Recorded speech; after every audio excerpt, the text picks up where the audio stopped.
Bad Boy South. They don't feel USA. Block Entertainment. Yeah. So I go by the name Diddy, right? Gotta introduce y'all. Remember, I got my squad, right? How's everybody doing tonight? Go by the name of John.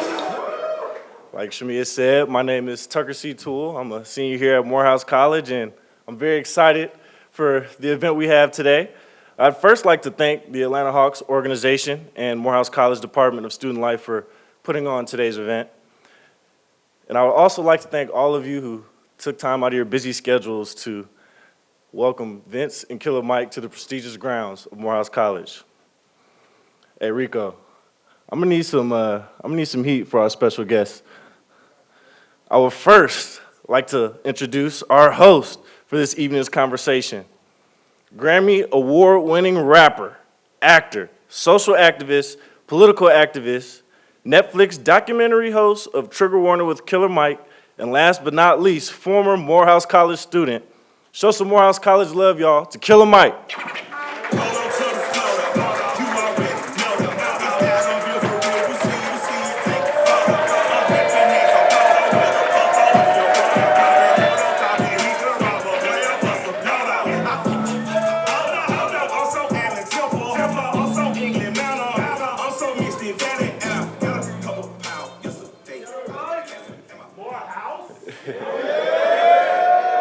That's that classic Killer Mike right there. And now, it is my honor and pleasure to introduce the man of the evening, someone who needs no introduction, the man who's known as half man, half amazing, Vinsanity. In high school, he won Mr. Florida basketball, took North Carolina to consecutive Final Four trips, NBA Rookie of the Year, 8-time NBA All-Star, 2000 NBA Slam Dunk champion. He revolutionized dunking and the dunk contest and changed North American basketball and pop culture forever. He's the only player in NBA history to play 22 seasons in the league. That's 4 different decades. The man came into the league the year I was born. And he's still playing. He's also a father, a husband, and he's a member of Omega Psi Phi fraternity. Everyone, please put your hands together for the one, the only, Mr. Vince Carter.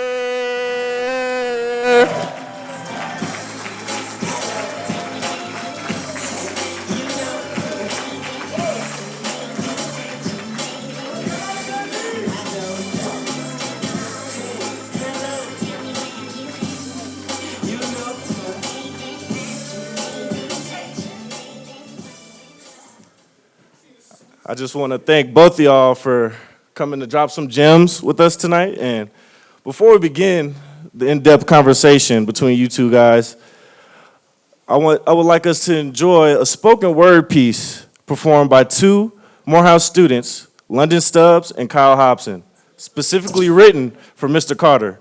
Following the spoken word piece, we'll provide a short video highlighting Mr. Carter's career.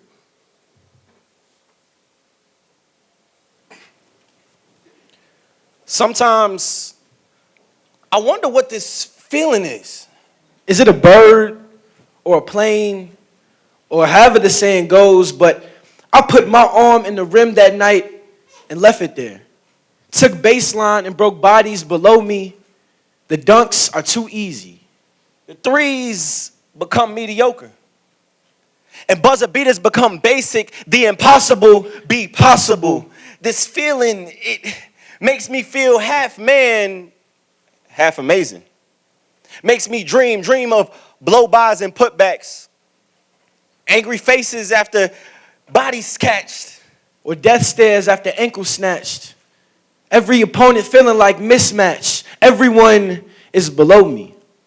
But humble I remain.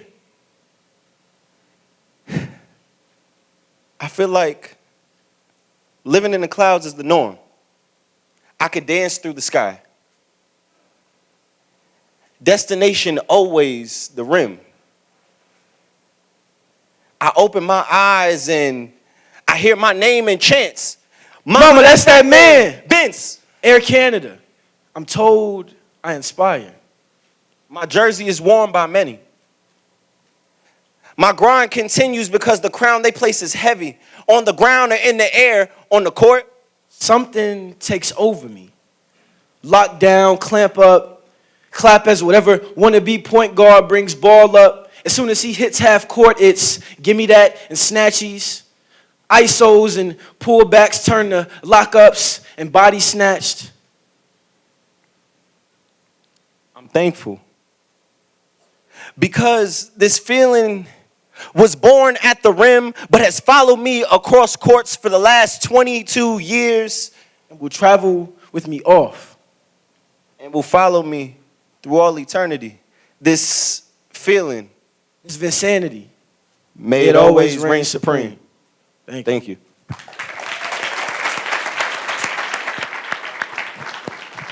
Introducing the most impressive. It's Carter. Oh, yeah. My mama got religion. I only got my dreams. Oh, it's over! It's over, ladies and gentlemen! Kidd, 3 seconds. Carter looking for the win. He buries it back in Toronto. My pride is all I got. Respect is all I want. Calderon throws it in. Carter in the corner. Got it away. Oh, this a race, so I run. Far from where I begun. Look at the man that I become. Herbert gets it back to him, and that's 25 Put your head high. Let them know we right here forever. We ain't going nowhere till the end of the world.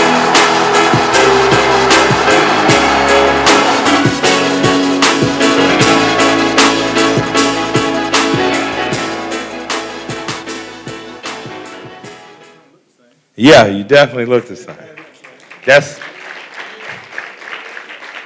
That's definitely why I did not invite my wife today.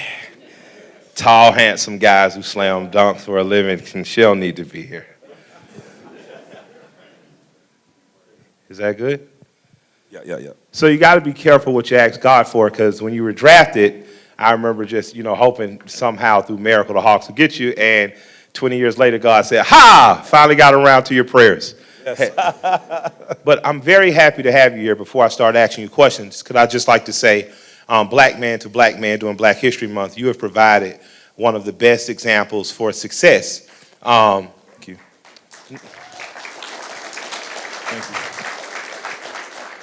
Oftentimes, as we sit here on the campus of Morehouse College, we hear the horror story as an alternative to normalcy.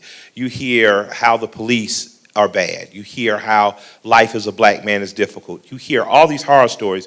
But as I sit here in a home of black excellence, not only in Morehouse, but the AUC campus in Atlanta and in the state of Georgia, you as a Southerner, a Floridian, have exemplified some of the best of what I thought of black Southern masculinity in terms of your name has went unscathed. You have been a positive philanthropic force in the community, and you just provided a damn good example for how to keep your nose clean and do things the right way. So thank you for that.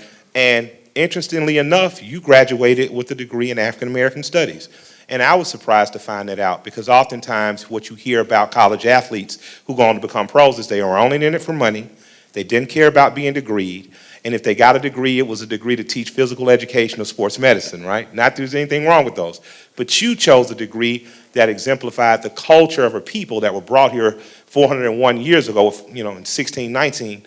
And now we're here, and yet you chose to not only be the best at what you do and play basketball, be the best and accepted in terms of public figure, but you chose to study who you are. Why did you do that, and why is that important as we sit on the campus of Morehouse? I want to start off, I have to give my family a lot of the credit in instilling student-athlete, not athlete-student, from number one. Always have a plan B, need something to fall back on. These are things I heard all the time, and it's like cliche, yeah, I know, blah, blah, blah. But my entire family are educators. My mom was a school teacher, my dad, my aunties, my first cousin, everybody, grandmother, all educators of some sort. Graduated from Bethune-Cookman College, so that's right down the street from my high school. So I grew up understanding how important education was, and I understood that, yes, I want to become a basketball player. And at the time, times are different. So just think about this now. When you're hearing all of this, this is before social media. All right, remember that. So at that time, that's what it was all about. And understanding if I want to become this professional athlete, well, you got to finish middle school, what you guys know it as, to get to high school. You got to finish high school and to get to college, unless you're fortunate enough to be, at my time, Kevin Garnett, who came right out of high school, to go pro. So I didn't think I was good enough, so I had to buckle down. Now, with all that being said, I was one of those kids, I was willing to try a bunch of sports to keep my grade point average up. And 2.0 obviously is what you had to keep. That was not accepted in my household. You're not going to be a dumb athlete. So I had to keep a 3.0 or better, or I couldn't play ball. I couldn't play ball. And that's just what it was. And I thought the rest of the world was like that just because, you know, you walk in the house every day. So game days, I'll tell you what a game day was like in high school. I'm the best player in Florida, but I got to go home and do homework first. There was 2 or 3 times where after school, I'm rushing home, doing homework. I get to the game layup line right before it starts. Coach was like, what happened? What happened? Mom was like, he had a lot of homework. Mom sound like an education mob member. She don't play. School happens, sir. Yeah. And he was like, and so our coach was also, he was our history teacher. Yeah. So he got it. He understood it. And it became second nature and understood. It was tough. Obviously, I want to do what everybody else is doing, but at the same time, I had a goal in mind. And obviously my goal was to become a professional athlete, but it was always understood on the path that you don't skip steps. Don't skip steps. As easy as it is to skip steps, like you know, don't skip steps, which got me to where I am today. Today, 22 years later, I didn't skip steps. I skipped a step. One of the worst mistakes I've made in my life. I sat in Du Bois Hall on the 4th floor, and I decided to drop out of college to pursue music. And I dropped out of Morehouse. And I got a record deal the exact same year I would have graduated college. And to this day, I feel like that was the dumbest decision I've ever made. And I'm going to go back and finish. I have to, because I attempted to skip a step and did skip the step, but I lost a wealth of experience not doing it. Because the guys who produced Kryptonite and made millions of dollars graduated. They didn't drop out. And I often sat there in the parties while they were playing it like, damn, and CeeLo has his degree. I'm stupid. That's so crazy. that's an important message. What brought you to the studies of, because a lot of times when you make it, so when you get to Morehouse as a young man, part of the community tells you you've made it. You've made it in the Morehouse. You don't have anything to worry about. But young men at Morehouse choose to dig harder, delve deeper, and on the other side of that, we get young men graduating with degrees in teaching, with degrees in African American history, and with degrees, doctoral degrees and things. And we need that. As a black athlete, #1 athlete, basketball player, and you were a hell of a volleyball player out here in Florida. And I played in the band. And got a scholarship to Bethune-Cookman for band. I was offered a scholarship to Bethune-Cookman as well as FAMU to be in the band. And in a black school, being in the band is bigger than being an athlete. What you said? Drum majors get a lot more girlfriends than slam dunkers in the black school. What you said? I did both on purpose. You amazing, man. Hey, and I was a drum major the last year. You was a little too talented. I'm glad my wife didn't come today.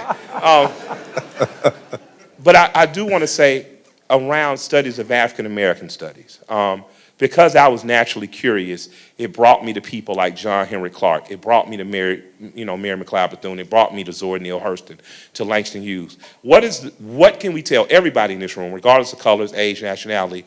The African American experience in this country especially has been one that's so rich and vibrant that I feel like the history should be taught from kindergarten up, because it would grow a greater appreciation for all of the public for what we've contributed. So please expound on that. That's the thing. I found out I didn't know as much as I thought I knew. And as you go through the studies and you learn about true black history, and you're amazed at the creations of the things we see today. Where air it started conditioning. From. You don't have the stoplight. Yeah, and the gas mask. Living in Florida, yeah, you appreciate the air conditioning. Absolutely. So it's like you're learning about this, and it's like, man, this is what it's about. And in my family, I say everybody in my family all graduated from Bethune-Cookman College. So I felt that it was an opportunity for me to continue. I didn't go to a historically black college, but I can still learn about Black history. Absolutely. At the, and still fulfill my dream. And my, talking to my mom, and I did say this real quick. I said if I could go to a college like Florida State offered me opportunity to play. I said if I could go to Florida State to play basketball and FAMU would let me be in the band, I would have gone there to do that. Wow. And study. It's the same way. It's just my love for music, as you know, and my love for basketball and just all the opportunity. So it opened the doors for me just to understand the history of Black people and just better myself, just know who I am and what I come from. Is there any figure that might be underknown or that might be well known that you think is especially important for Americans to know and recognize? In my household was Mary McLeod Bethune. I absolutely, and for those that she started, she believed in a Prowse education, started a college for poor and working class, and all Black children, Negro children, and children that weren't Black have went there over the years, and one of the most powerful institutions. Yes, and that's what, my grandmother, first she talked about Mary McLeod Bethune constantly, and then my mom, they're from Miami, moved, once she graduated from Bethune, she stayed there. Wow. And she just, and that's where I grew up, and I was always on the campus, did a lot of work with Bethune, obviously in the band, and just understanding the power and what she was trying to do for young Black people. Well, even in not going to an HBCU, you still got the experience. That's an amazing thing. My grandmother wanted me to go to Tuskegee. They were from Tuskegee, on land in Tuskegee, and I was like, nah, I'm going to Morehouse, bro. They don't have clubs that stay open past 11 o'clock. They got one of the most lit homecomings, so I got to give them that. But I would say from my side, I liked Frederick Douglass. I don't think that a lot of times we understand his without struggle there is no progress. Sir. And I really went to Frederick Douglass High School, kind of like going to Black College. I really held on to, I appreciate him for that. You went to UNC though, and you put on. Like you brought a lot of Yes. You gave Duke and a lot of other colleges the blues, when you were there. What was it like going there? And what were some of the things that don't even have to be African American oriented? What were some of the colleges, some of the memories from colleges or experiences that helped you be a better Vince Carter? Know the funny thing? Yeah, I want to know. You've heard of North Carolina A&T? Of course. North Carolina Central? Lit. So watch this. Okay. I used to be on the campus so much that people used to ask me, did I go there? It's like, yo, you go here? I know you play basketball. That's just what I did. Like, I'm on campus with, the Black folks there, or everyone, our teammates or whatnot, but I just naturally migrated to Central. I feel you. For some reason, I don't know why. I got an idea why. But I'm gonna tell you another one. I have some idea why. Yeah, but another reason, like I said, so I grew up in music and was in the band, and that's what I knew. Yes. So I migrated to Black bands, HBCUs when I could, and I would literally go on the campus. I was just sitting at the gate and just watch the bands. Nobody would know. And that's why I was always there. A&T, I'd go up to Greensboro 45 minutes just because it was a big game. They're playing FAM. They're playing Cookman or somebody. That's absolutely amazing. It's dope too because I spoke at Florida State and I was asked by students, what could we do? And I was like, honestly, the best thing you could do is make a friend or an ally at FAMU and to start to diversify the people that you know and hang with, and to make sure that a child who grows up at and around these colleges can replace you at this seat. That's the most important thing. So you actually getting off campus, where I'm sure you are a rock star. Expanding my knowledge Exactly. and the way, the way we operated or moved on campus at Carolina, the average Black athlete or Black kid is a little different. Yeah. You know what I'm saying? Yeah. So just opening my eyes to that, I had appreciation of both. Absolutely. Of both worlds. And now when I leave it, like I said, now with my child, who's 14 now, when she goes up, she has a decision to make, but Absolutely. That's what I would encourage her to do, just to better yourself. Yeah. You choose what you want to, but I say give it an opportunity. Absolutely. That's a dope story, man. I appreciate you. Let me ask you about, fast forward, you get drafted. You're fifth, right? Get drafted fifth. That's pretty high. So traded that night. And drafted and traded. Got kissed and broke up with the same night. Same night. I like you, but not that much. Aside from that draft, What's a pivotal moment in your career that shifted you or grew you or helped you become, again, the successful man that I have here? And you've had a long career, 22 years, 2 decades, 2 years in, man. That's a long time. Mentally, spiritually, and physically, you've endured. So I'm sure you have a lot, but what's one? Golly. It's easy to pick anything where it was a success story, but one of the ones I'm going to say is some of the struggles.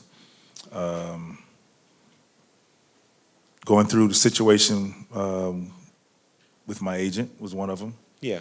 And just learning how to develop tough skin, believing in yourself. Being traded. Yeah. Before that, when Tracy McGrady, I don't know if you guys know, is my cousin, my real cousin.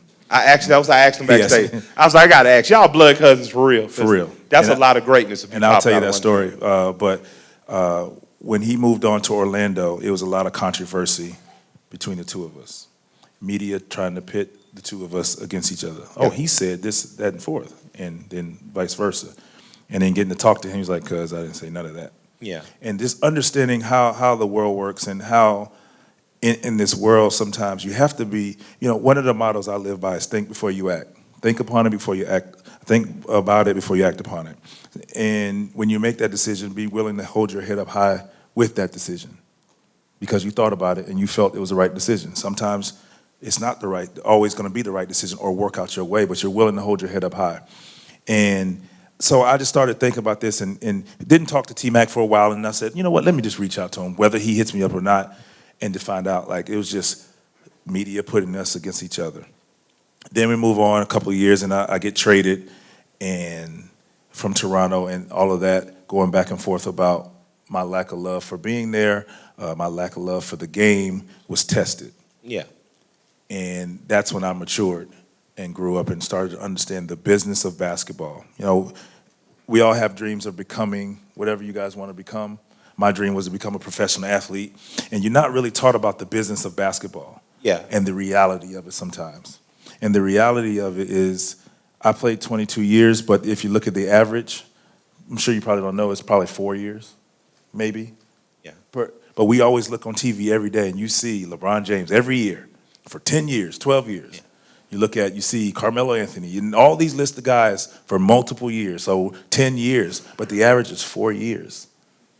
And that was tested that I love the game. And for me, I was willing to ask questions. I was never afraid to ask questions. I was never afraid to learn. And because of that, I've stuck around because I learned different routines. I learned how this game works. I learned how this business works. And what it's done for me is being able to come to here today and sit in front of you. And this story, all these opportunities, just like he said he failed because of a decision he made, you're getting this opportunity to hear this so you don't make the mistake. Or maybe you do, but you know how to go about it now. You don't feel lost. Because some of you sitting out there, hey, I have this major, I have this goal, but how do I get there? Yeah. And we want to skip steps. Yeah.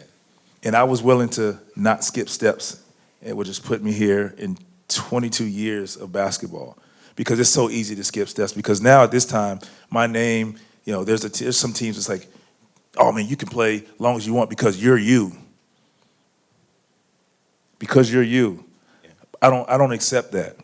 I'm here because I put the work in to be here and I deserve it. Absolutely. And I appreciate the gesture, but at the end of the day, when I put that uniform on every day and I look at what it says on the front of the jersey, not really the back of my jersey, I earned it at this age. I'm 43. And I'm still playing against guys who are 20.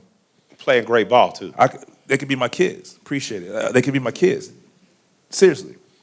So for me, I have to earn it. I got to work at it every day just to keep up.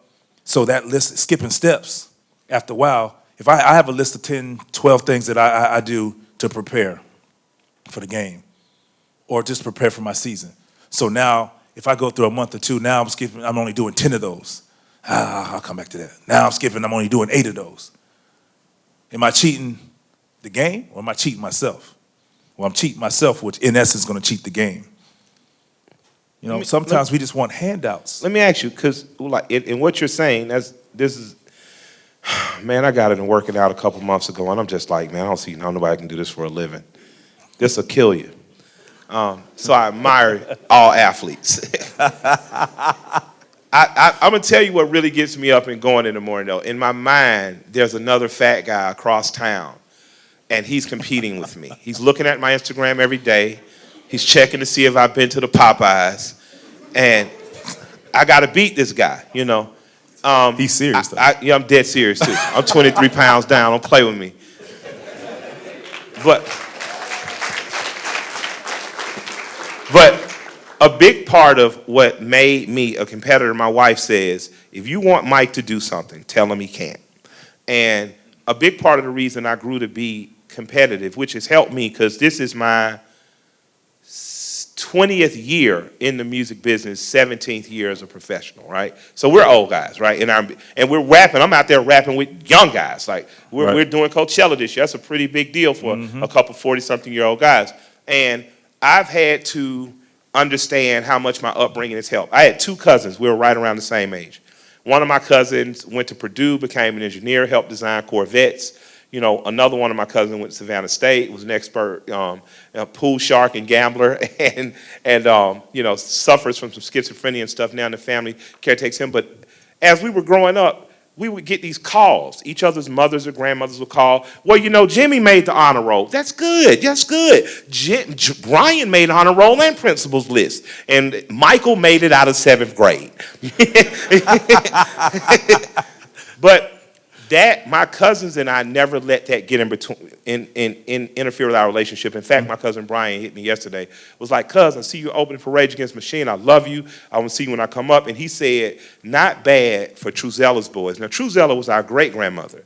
She had 30 acres of land, and she had a farm in Alabama, her and our great-grandfather, NH, and our parents would drop us off there in the summers. Here you go. Learn how to be boys. And you're just sitting there in the middle of the farm. And then you get to competing about everything. Who can steal the horse? Who can get the well water back? So it really helped me as I got in the music industry to toughen up. And it seems like you and Tracy had that type of relationship, even to the point where you guys were two of the most awesome dunkers in the game. You guys were two of the most amazing players in the game. How much did that relationship with your cousin in relation to these young men who are sitting here next to one another?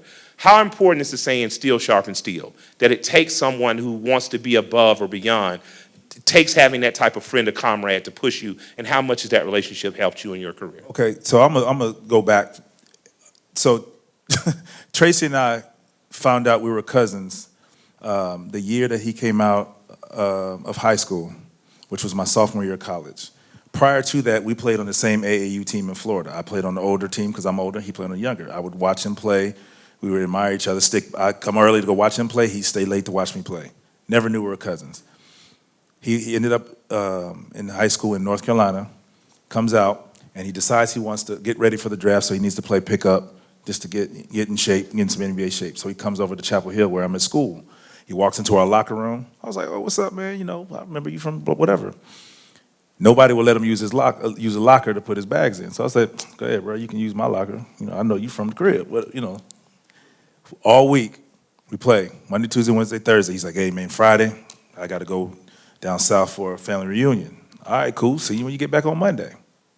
Saturday morning, I get a call. It's my grandmother. All right. What's up, Granny? What's up, cuz? What's up, cuz? I'm like, man, who is this? It's T-Mac. What's up, cuz? I'm like, who? T-Mac, like Tracy McGrady's like, yeah. Like, and so basically, he was sitting at the table with my grandmother.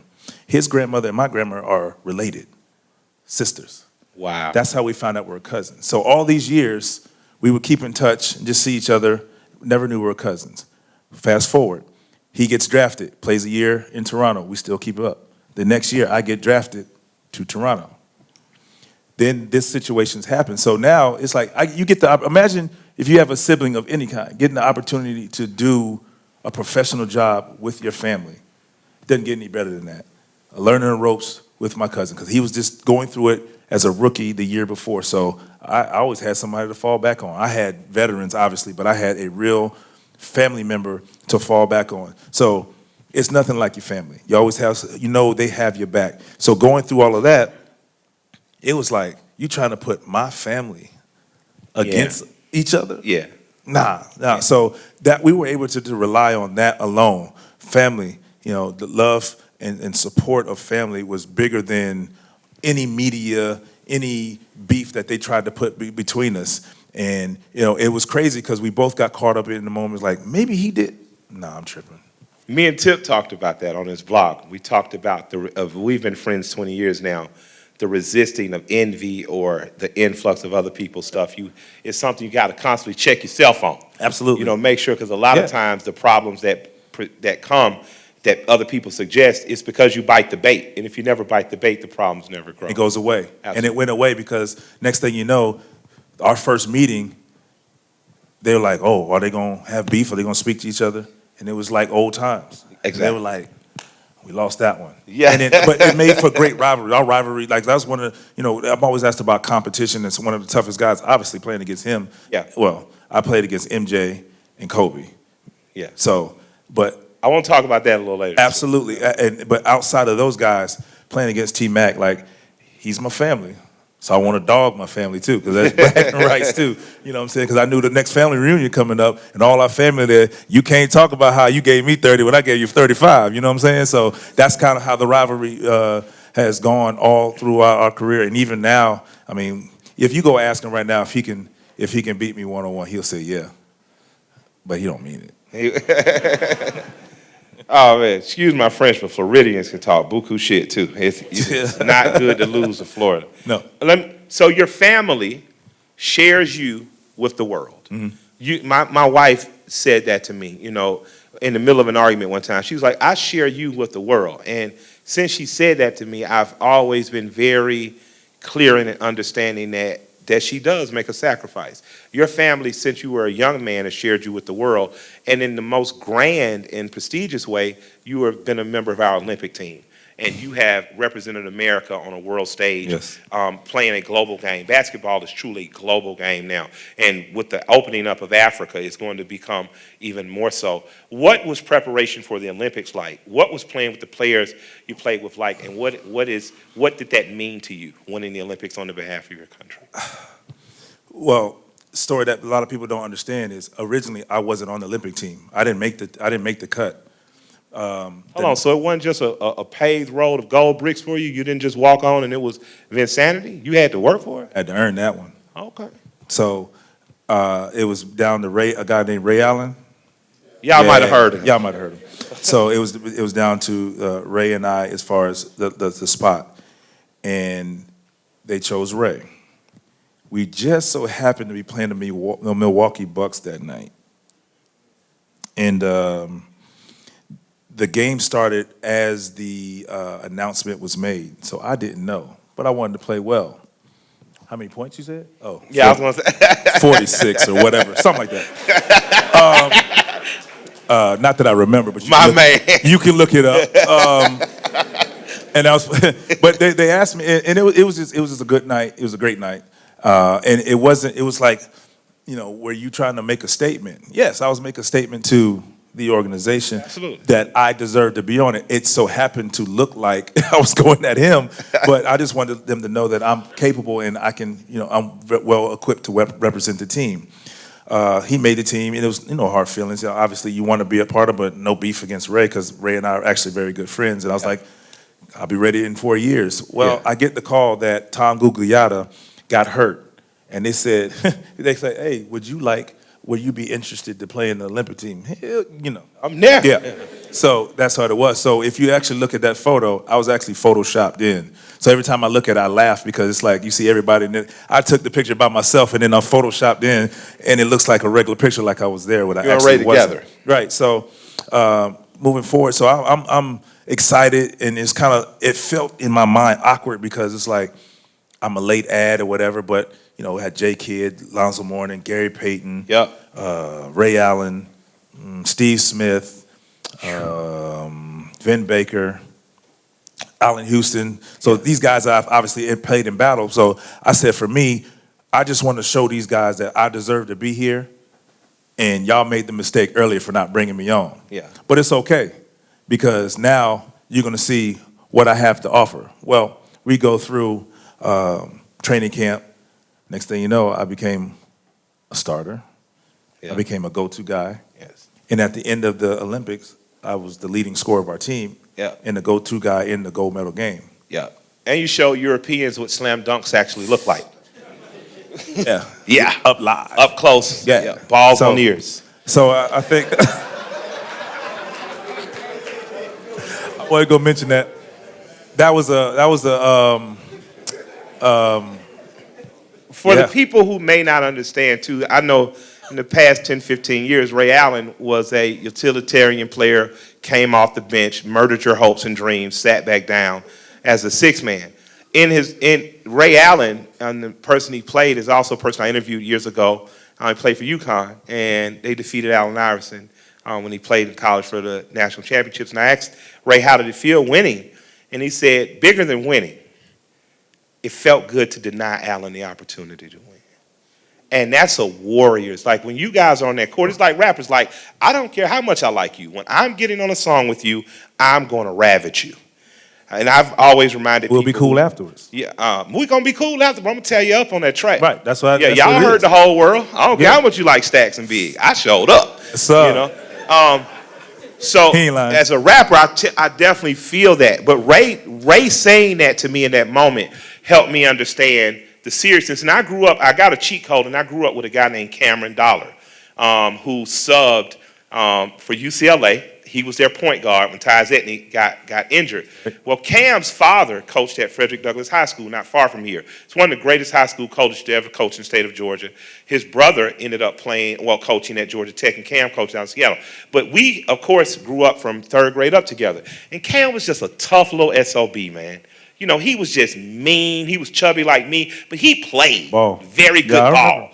And I don't mean mean in a bad way, but he took it seriously. He took basketball as seriously at 9 as I took rap, right? So he ended up winning a world championship, a national championship. I ended up winning a Grammy. So again, that competitive force, keep good competitors around you. But basketball is a tough sport. So for you to say that and to prove yourself against Ray Allen is a bigger deal than people with like. For sure. That's a hell of a prove yourself against. You also proved yourself in the arena against people like Michael Jordan.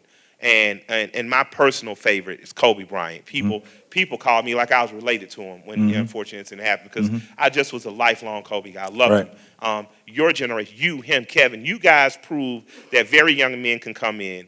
You guys can maintain very mature attitudes, and you guys can be leaders as young men. It's a young man you were a leader with the Raptors. As a young man, Kobe became a leader. As a young man, even Shaq was a leader. What has honed your leadership abilities to allow you to play against people on the court like that, and post getting off the court, you guys to be stellar members of Playing in that era. Okay. Literally playing in that era Talk to because me about that era. everybody was like that when I walked in. So, you know, playing against MJ, he played for the Wizards, and I was like, man, I'm playing against MJ. We both graduated from University of North Carolina. What's up, Tar Heel? He ain't say nothing. I was like, ooh, this is about to be a rough one, you know. But like he after the game, he was cool, you know. He laid it down for me, gave me gems on how to play the game, how to be a pro. But I learned right then. I mean, it's just a different game, and playing against him being Michael was just like you get to see, like when you talking about absolute killers. Kobe and MJ are the two, by far, the most lethal. And I played with Kobe in AAU basketball, and watching him as a high school kid, his mentality was just the same. Yeah. Just the same. And he got to our team late, and he wasn't starting the first couple of games, and next thing you know, he became a starter. And Kobe believed anywhere on the court was a good shot. So his first game, I remember AAU ball. Now we're playing. I don't know if you guys know Tim Thomas. Tim Thomas was about 6'10". He could play point guard, whatever. We're all on the same team, and we were beating people by 65 or better. Kobe's first game comes up. He's playing the point guard. Gets to about half court. He shoots it. We're like, what the? air ball. He's like, oh, don't worry about it. Like, you're like, what? Hey, bro, step in a little bit. You know, that's it, step in. And he's like, nah, man, I can make that. 2 shots later, he starts hitting threes from there. I mean, his mentality was, I'm a late ad, but I'm going to be the best player. And we were a competition. So that's why we beat teams like we did. So when you had a matchup and you had the ball, I wanted to prove that I was worthy enough to be the go-to guy. Yeah. Because I know if I didn't get it done, that guy was going to get it done. You see what I'm saying? So getting to play him against in the league, and like I said, you would think we grew up playing against each other in the NBA, man. I tell you what, everything they say about that guy is real. Like he loved the game, and he didn't love you. That's just, and that's the Mamba mentality. It's like my mentality is kill you.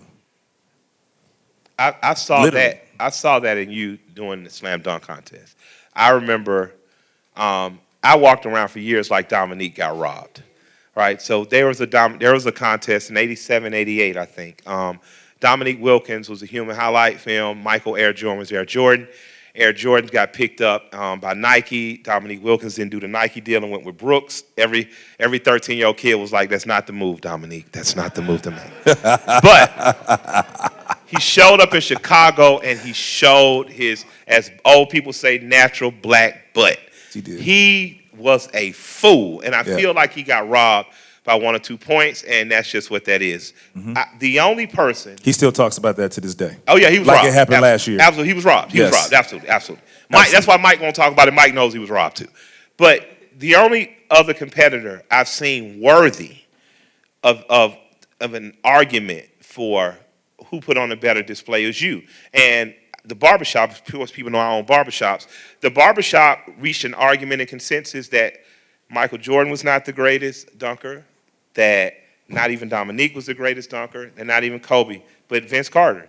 And it was won by a guy named Nasilo Reddick. He's one of the co-founders of the app called Convos. Y'all check it out, it's pretty cool. But CeeLo and him and Chamillionaire.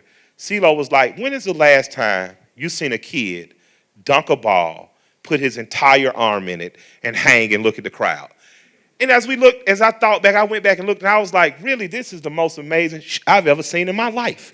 So at what point do you break it to your agent, your mother, and everybody else whose life depends on you playing well?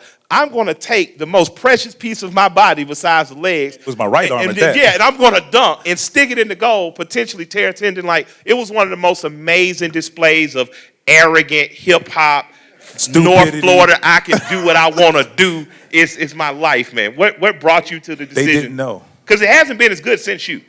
Hey, I got individually, maybe. There's been some good battles. I didn't say good. No. I said hanging like a clothes hanger. What you said. On the rim, looking at it. It was amazing. It was like realizing Steve Harvey didn't have hair. I was amazed. I was in awe. So I'll tell you, nobody knew. I didn't know. I made that up that night. So we'll start there. That was a freestyle. Very much. So I backtrack. That day, so leading up to it, everybody had their own car, and it was in Oakland, so everybody stayed in San Francisco. So for those who've been over there, trying to get over the bridge is brutal. Our car didn't show up. T-Mac and I were supposed to go together. Our car didn't show up. So now we're late going to the dunk contest, the practice. So everybody had a practice session. So during the three-point contest is when you're supposed to, the beginning of the three-point contest, the dunkers are back there practicing last, whatever. We borrowed someone else's car, whoever it was, I don't know. We just jumped in and was like, yo, we need to get over to the arena. He was like, bet, cool. We get over there, get to the arena, we miss our practice time. So I didn't even get to practice. So I'm like, oh man. Like I studied. We're cold. Yeah, basically. So I studied all these years. Wait a minute. So I studied all these years watching the dunk contest and what guys are doing and how they go and dunk and what they're trying to accomplish. Like I break the game down to a little different than the average person you would ever talk to about dunk. So now I'm like, I get there late, the three-point contest is over, and I'm like, I didn't get to practice. This is gonna be a disaster. T-Mac didn't want to do it anyway. So once we get there, the car's late, he's like, cuz, this is the sign. I don't need to do it. I'm out. Down Thomas, down T-Mac. He just like, bruh. And you like because he didn't want to do it. Gotcha. I'm out. So I when wouldn't we want get to there, dunk against you anyway. and he was like, that's what he's like. What's the point in dunking for second? I was like, you never know. Let's give him a show. You wanted to drag your cousin. You wanted to drag your cousin. You wanted to call your auntie like, look what I did to your son. Look what I did, auntie. I drug your son. But I'm going to tell you the truth. Because I had a lot of respect for the dunkers in there. And I knew T-Mac being in that dunk contest was going to make me go to another level because of our battles that we have on video games at the time, one-on-ones, everything. So he didn't see it. He was like, okay, we going to battle, but I got you. I ain't going to get to the upper room, you know. So we get there, and they said, you guys missed your dunk time. He said, I'm out. I'm not doing a dunk contest. I was like, you are doing it. He's in. So we get to the layup line, actual warm-up, so we get like 5 minutes of warm-up. That's when I actually got my warm-up time, literally right before the dunk contest. So the routine that I was actually going to do, I'm going through it. I'm like, this ain't going to work. This ain't going to win. This is a losing routine. So I was just so hype and just in the moment, seeing like all my peers and all these guys that, you know, KG going crazy before him because we came out of high school the same year. So he was already like, bruh, y'all ain't got a chance. You ain't got a chance, blah, blah, blah. So, and then Shaq, you know, he was my neighbor in Florida. So all these people I see, Antoine, my college teammate, sitting right there, he's like, man, give these boys a show. So I was like, I got you. But I said that, but I didn't know what I was going to do. Gotcha. So the routine that you actually got to see was made up right as the contest started. And you've never told another journalist this? Until just recently. Okay. Just recently. Who was it? Who'd you tell? Like Mark Spears or someone? Mark, yeah, he's one of them. If you told Mark, and my podcast, I said on my podcast too. Yeah, all right. So, yeah. If you got Shannon Sharp that one first, I didn't want to battle with the GOAT, man. You know what I'm saying? Shay. So that first dunk, the reverse 360, I had tried a couple of times, practicing 2 weeks before that, but I could barely make that dunk, or I was getting hung. Like I had scratched that weeks ago. I was like, I can't do it. But something about that night, seeing all those people in there and the buzz and just the feeling, I was on 10,000. Like I was just like, all right, well, and it's funny you said like the killer mentality. I said, well, everybody's coming here to win or think they're gonna win. You know, everybody's like, oh, he can win. You know, Vince, whatever. But if I don't make the dunk, it's a ball game for everyone. Yeah. Well, I said I'm swinging for the fence, and that's the dunk I tried. And when I took the last dribble, jump in the air, and I turn around. So I did the 360, obviously the opposite way. When I turned my head around, you know, looking for the rim is the challenge, while still for me doing a full windmill. So I want my arm fully extended. Yeah. But when I turned around, this is what it looked like. So I turned around, obviously I turned this way, the rim is like right here. I was like, oh no. You know, this is nothing. So that's why my thing was I wanted to add MJ's grace with Dominique's power. Absolutely. And put the two together, but still doing acrobatics in the air. Absolutely. So that was just what I was thinking. So every dunk, I had a goal in mind. Not just I'm about to go dunk and then, y'all cheer and give me a 10. Yeah. No, I had a goal in mind. So I wanted to show you that I could jump in the air while doing a full windmill, but going the other way, but still being high enough. So if you notice when I dunked it, I landed and I jumped up again. I probably could have dunked it again. I was just so hyped and animated. So I wanted to wow you on that dunk. You did. The second dunk, I wanted to show you that I can take one step, I can jump away from the rim, I can do a windmill, and still dunk the ball, which I set the bar so high for number one, number two. Okay, you were like, oh, okay, cool, all right. That didn't do you? All right. Actually, we were going insane in the living room. Right. So, so the third dunk, I was like, all right. They said, so we missed our practice, so we didn't know you had to work with a teammate. It's like, yeah, you have to do a dunk with a teammate. What? So that's when T-Mac bounced the ball. We've never practiced it. We made that up on the spot. Amazing. The reason I did the between the legs dunk 2 weeks prior, I saw East Bay magazine. Yes. For those who are old enough. Is it still East around? Bay, hold on. East Bay is where poor kids used to get Jordans. Because if you went to Foot Locker, you would be robbed. Okay, I told him myself. So East Bay, there was a man in there in the still shot on the jump soles. He had his leg between his legs. Yeah. It was a still shot. I saw that flipping through the pace. I was like, oh, okay, that's interesting. Whatever. That night, I happened to remember, I'm going to try that. And that's how it was. But I had to use a teammate. So I said, I never practiced. I didn't know how high I wanted the ball to bounce, where I needed him to go. So I just said, hey, bounce the ball and get out the way. He's like, huh? I said, yeah. So the first one he bounced it too high. So I figured in my mind, if he can just bounce the ball waist height, everything else was cool. Now, let me add to that. On my right finger, 2 weeks prior, I had just had stitches in my finger because I dropped the weight like that and split all the fat pad out of my finger. So my middle finger is stitched up. So if you go back, you'll see a big bandage on it. So I didn't know if I could pass the ball in between my legs. Oh, it's my left hand, sorry. I didn't know if I could pass the ball in between my legs and dunk it or not. I didn't even factor all of that. So he said, cuz, what are you going to do? I said, bounce the ball this high, get the hell out the way. He's like, you're crazy.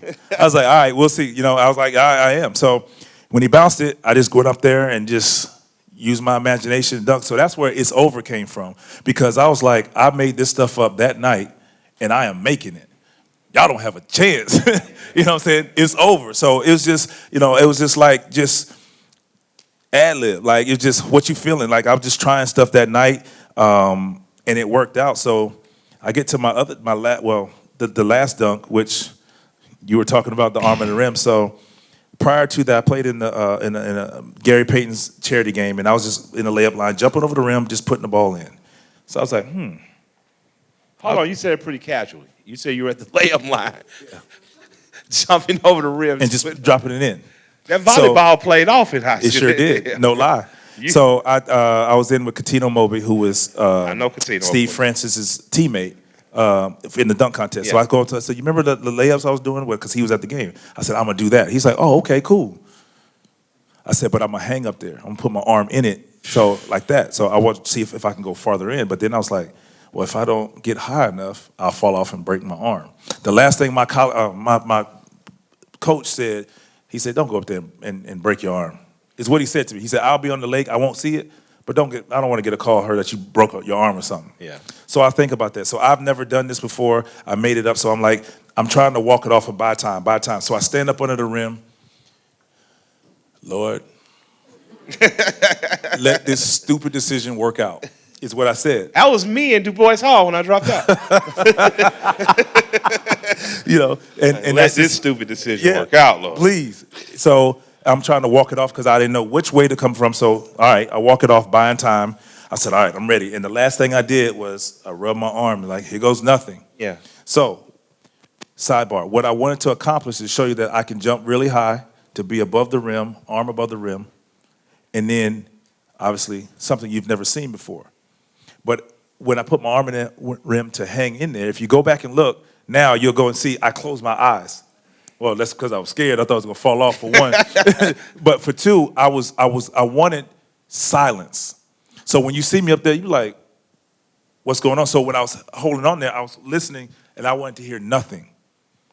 So Shaq's reaction is what I wanted. Yeah. It's like you want to say oh, but you can't get it out. Yeah. That's what I was looking for. Took the air out the room. Right. So when I hung up there and then I jumped down, and as I walking away, I had my head down. And I was like, yes. It worked. Now, I get to the bench. I never looked up. I looked straight at the bench, and obviously one of the judges said something to me. And when you see it on the replay, you realize what you just witnessed. And the ooh and ah would happen. And that's what I planned out within that time of walking by, praying and rubbing. I tried to plan all that out, and it worked out. So I say the mentality was to go get them because I wanted to set the bar from the beginning. Yeah. Because I didn't know what I was going to do after that. So I wanted to scare everybody, and hopefully they go miss a dunk trying to do something to match that when I believed in my ability, but I didn't know where my ability was going to take me. Yeah. So that dunk contest could have gone one of two ways. Very good or very bad. And it sounds like it went very good because of a lot of stuff that had nothing to do with a dunk contest. You were a superior volleyball player. Yeah. You were competitive in a friendly way with a family member. That started as a challenge. Yeah. I walked into the gym one day and said, hey, I'm going to try out. So accept challenges. And did. And ended And up being embrace it. player of the year That's in amazing. volleyball.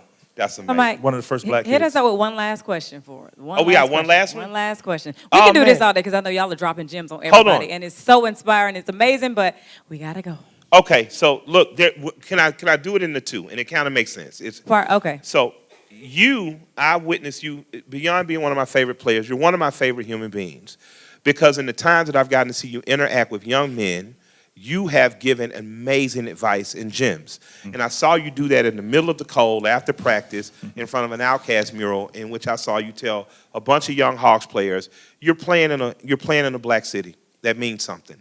There's history here. That means something. And you are here to be a part of the history, and that means something. And you and Coach Pierce put that together with the support of the ownership that ain't all black, that's white. And I admire that about the Hawks as an organization. I admire that about the coach, and I admire that about you as a player. You have financially taken care of yourself in a way in which you can be philanthropic, and you have an organization. That organization is called the Embassy of Hope. Mm-hmm. What financial decisions have you made that made you a better person to be the best person you can be for Embassy of Hope? Put myself on a budget, first of all. You know, I had that moment when Hold on, you're a baller. You're on a budget? I balled on the budget. Wow. Could you teach rappers that? We can try. They need to know. Young guys Negroes need too. to know. But no, and I'll be the first to admit, I got that opportunity to see millions for the first time.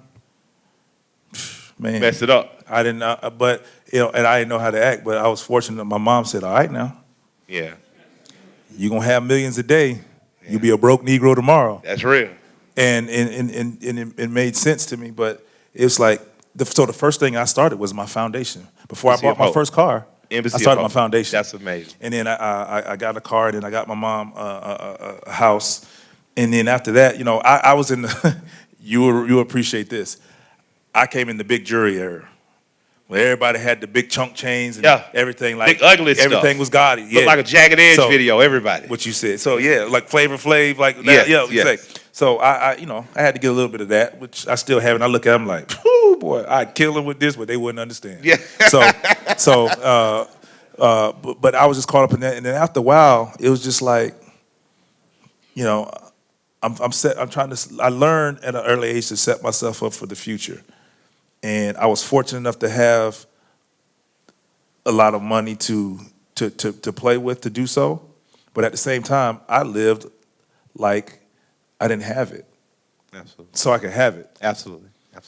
And it humbled me, and it always kept me working harder, because it's like, that's why I said earlier, it's like, I appreciate, you giving me a spot, but I want to earn my spot. Yeah. And then when you earn it, you appreciate it later.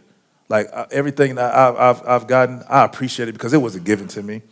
Like, I earned the right to have a phone call from different organizations in the summer saying, we are interested in having you, 42, 43-year-old play. That's because I put the work in and I was willing to do it. Well, So let me say, I say for you guys, whatever your goal is, you can reach it, but it's not going to be easy. And sometimes that door is going to close on you. Y'all heard this word called perseverance? Okay, here's another thing I want you to work on. Be a self-motivator.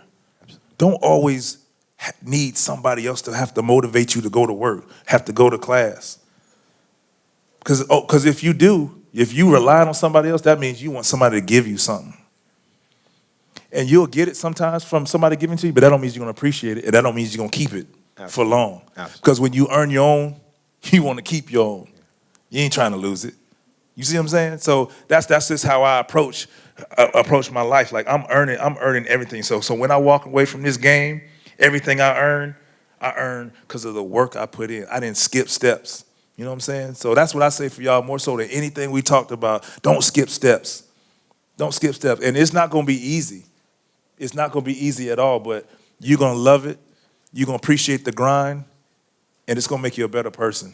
whether you come up with millions or not. Thank you, man. I want to thank you as a black man. I want to thank you as a basketball player. I want to thank you as a person proficient in African American studies. As a Southerner, thank you. I think amongst the gems we've picked up today, perseverance is one. Keeping yourself on a budget, taking care of yourself is one. Being philanthropic. I would just like to thank you for being the black man that my grandmother told me all black men are supposed to be. I sincerely love and respect you, brother. I pray that we keep you beyond being a player. Hope we give you a great job and you stay in Atlanta the rest of your life and contribute to the greatness that this city is. Thank you very much. Thank you. Thank you guys for coming out and listening. I promise y'all, I did not turn the lights off on these brothers. I didn't turn the lights off. It's That fine. was just In the mood. They set in the mood, exactly. Y'all have done an amazing job. You dropped some gems on everybody. I feel inspired. I mean, make some noise if you feel inspired by them. Amazing. Hey, can I add one more thing to that? Yes. So the biggest thing, when I say all of these things like this, I always like to end with this. Let's not make this a pep rally. And what I mean by that is, it sounds good now. We're motivated. Well, I'm about to go out and kill the world. And then next week, we go back to our old ways. Yeah, got to win the game. You see what I'm saying? Absolutely. So let's not make it a pep rally where it sounds good right now, but next week we forget about what felt good today or what motivated us today. All right? Be out. That part, exactly. Thank you so much, Vince Carter. Thank you, Killer Mike. We appreciate you. Going to get some photos. But everybody, please listen, hear them.